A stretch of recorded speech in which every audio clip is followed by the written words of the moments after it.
This theater is built on Copacabana, which is the most famous beach in the world. But 25 kilometers away from here, in the north zone of Rio, lies a community called Vila Cruzeiro, and roughly 60,000 people live there. Now, the people here in Rio mostly know Vila Cruzeiro from the news, and unfortunately, news from Vila Cruzeiro often is not good news. But Vila Cruzeiro is also the place where our story begins. 10 years ago, we first came to Rio to shoot a documentary about life in the favelas. Now, we learned that favelas are informal communities. They emerged over the years when immigrants from the countryside came to the cities looking for work, like cities within the cities, known for problems with crime, poverty, and the violent drug war between police and the drug gangs.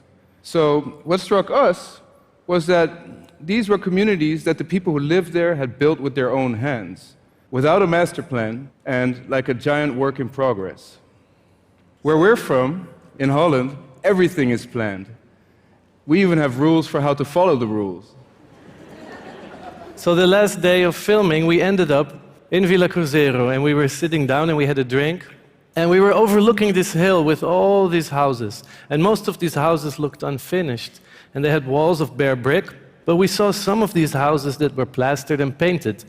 And suddenly we had this idea, like, what would it look like if all these houses would be plastered and painted?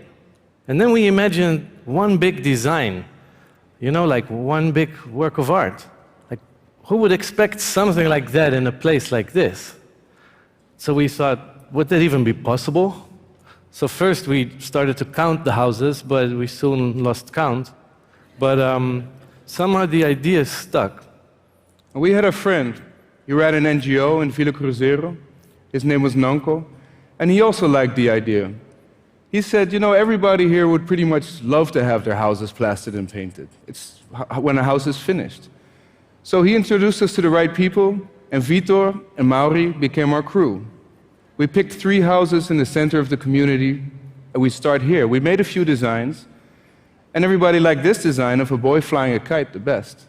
So we started painting, and the first thing we did was to paint everything blue. And we thought that looked already pretty good.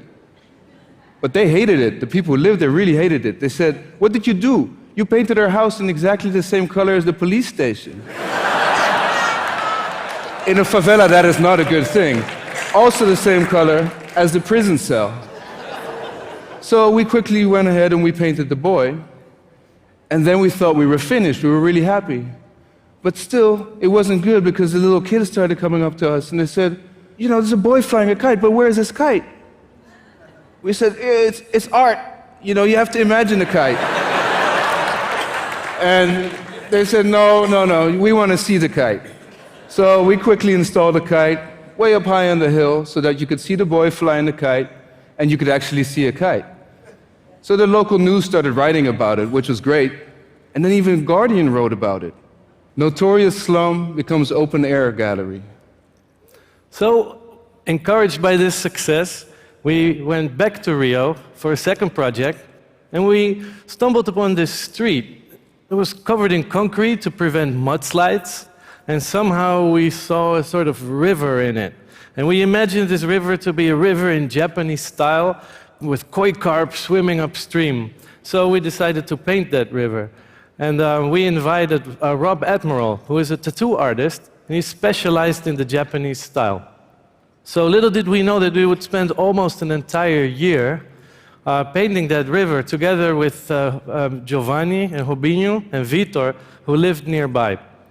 And we even moved into the neighborhood when one of the guys that lived on the street, Elias, told us that we could come and live in his house together with his family, which was fantastic.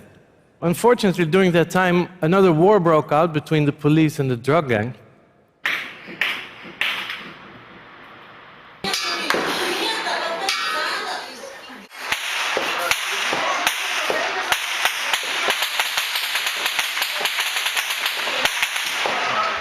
We learned that during those times, people in communities really stick together during these times of hardship. But we also learned a very important element, the importance of barbecues. Because when you throw a barbecue, it kind of turns you from a guest into a host. So we decided to throw one almost every other week, and we got to know everybody in the neighborhood. We still had this idea of the hill, though. Yeah, we were talking about the scale of this, because this painting was incredibly big, and it was insanely detailed, and this process almost drove us completely insane ourselves. But we figured that maybe during this process, all the time that we had spent in the neighborhood was maybe actually even more important than the painting itself.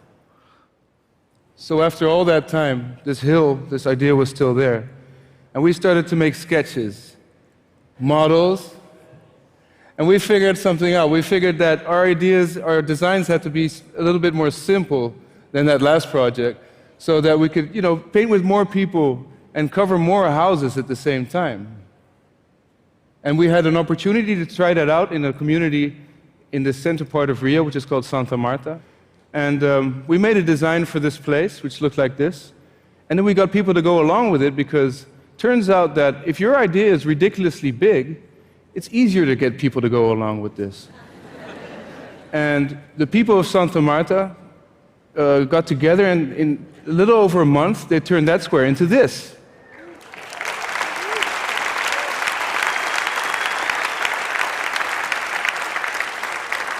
And this image somehow went all over the world.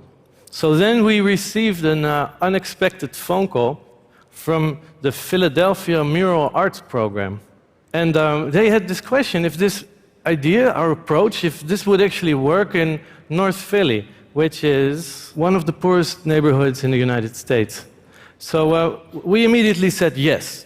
Now we had no idea how, but it seemed like a very interesting challenge. So we did exactly the same as we did in Rio, and we moved into the neighborhood and started barbecuing.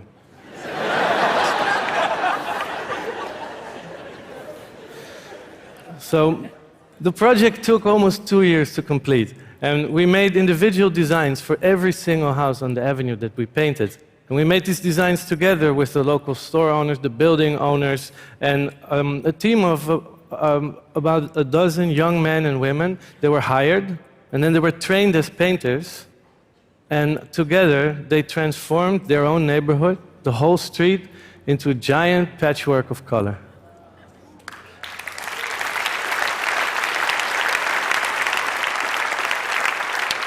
And at the end, the city of Philadelphia thanked every single one of them and gave them like a merit for their accomplishment. So now we had painted a whole street. How about we do this whole hill now? We started looking for funding, but instead, we just ran into questions. Like, how many houses are you going to paint? How many square meters is that? How much paint are you going to use? And how many people are you going to employ? And we did try for years to write plans, for the funding and answer all those questions. But then we thought, in order to answer all those questions, you have to know exactly what you're going to do before you actually get there and start. And maybe it's a mistake to think like that. It would lose some of the magic that we had learned about that if you go somewhere and you spend time there, you can let the project grow organically and have a life of its own.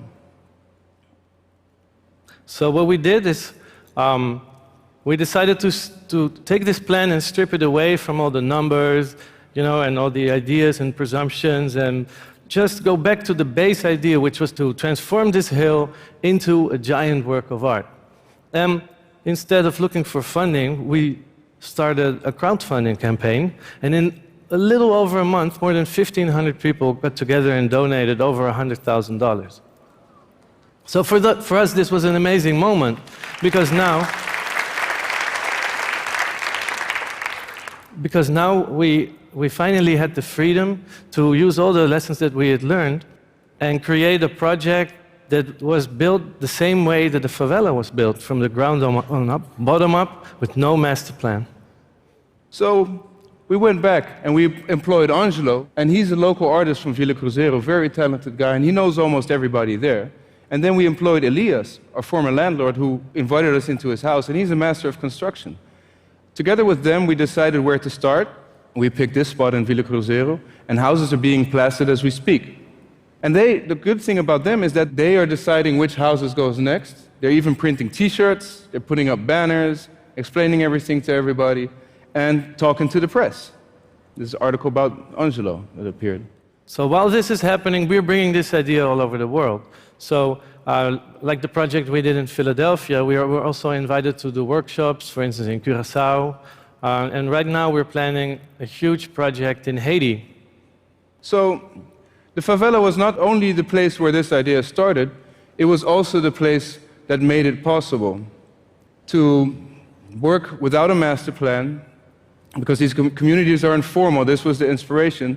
And in a communal effort, together with the people, you can almost work like in an orchestra, where you have 100 instruments playing together to create a symphony.